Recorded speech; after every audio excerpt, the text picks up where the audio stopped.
আসসালামু আলাইকুম everyone, welcome to Bangla Tech. Bangla Tech চ্যানেলের নতুন আরও একটি ভিডিওতে আপনাকে স্বাগতম। আজকের ভিডিওতে আমরা দেখতে চলেছি একটি সিলিং ফ্যানের কানেকশন কীভাবে করবো আমরা সেটা আজকে জানব।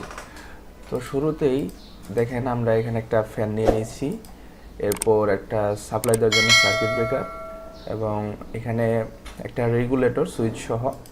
এরপর ফ্যানের যে ক্যাপাসিটর সেই ক্যাপাসিটর আমরা নিয়ে নিলাম এবং কানেক্ট করার জন্য তারগুলোকে আমরা একটা কানেক্টর নিয়ে নিয়েছি। দেখেন একটা সিলিং ফ্যানের কিন্তু তিনটা তার বের হয়, ঠিক আছে। এরকম এখানে দেখেন তিনটা তার, একটা হচ্ছে স্টার্টিং কয়েলের তার, আরেকটা হচ্ছে রানিং কয়েলের তার এবং আরেকটা কমন বা হচ্ছে নিউট্রাল তার।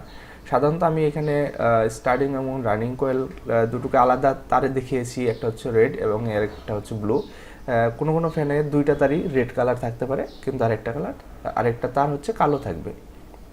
এখন যেটা করতে হবে, প্রথমে আমরা সাপ্লাইটা নিয়ে নেই এখান থেকে সার্কিট ব্রেকার থেকে। আমরা কি করব, সার্কিট ব্রেকার থেকে তো আমাদের সুইচ বোর্ডের লাইন আসে, আমরা সুইচ বোর্ড থেকে অথবা সার্কিট ব্রেকার থেকে প্রথমে আমার যে রেগুলেটর আছে সেই রেগুলেটরের সাথে যে সুইচটা থাকবে সেই সুইচের লাইন দিব আমি। হ্যাঁ দেখেন আমি এখান থেকে সুইচে দিয়ে দিয়েছি।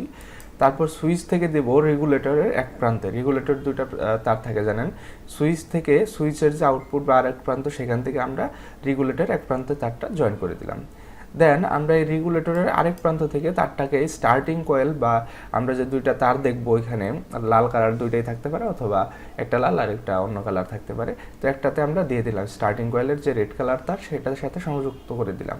এখন আমরা নিউট্রালের সাথে সংযোগ করে দিলাম এখানে। এবং এখন আমরা যেটা করব, এই ক্যাপাসিটর দেখেন ক্যাপাসিটর দুইটা প্রান্ত থাকে, একটা প্রান্তকে আমরা স্টার্টিং কয়েলের সাথে সংযুক্ত করে দেব এবং আরেকটা প্রান্ত যেটা আছে আমরা এই প্রান্তটাকে রানিং কয়েলের সাথে সংযুক্ত করে দেব। এই তো ব্যাস হয়ে গেল আমাদের সিলিং ফ্যানের কানেকশন।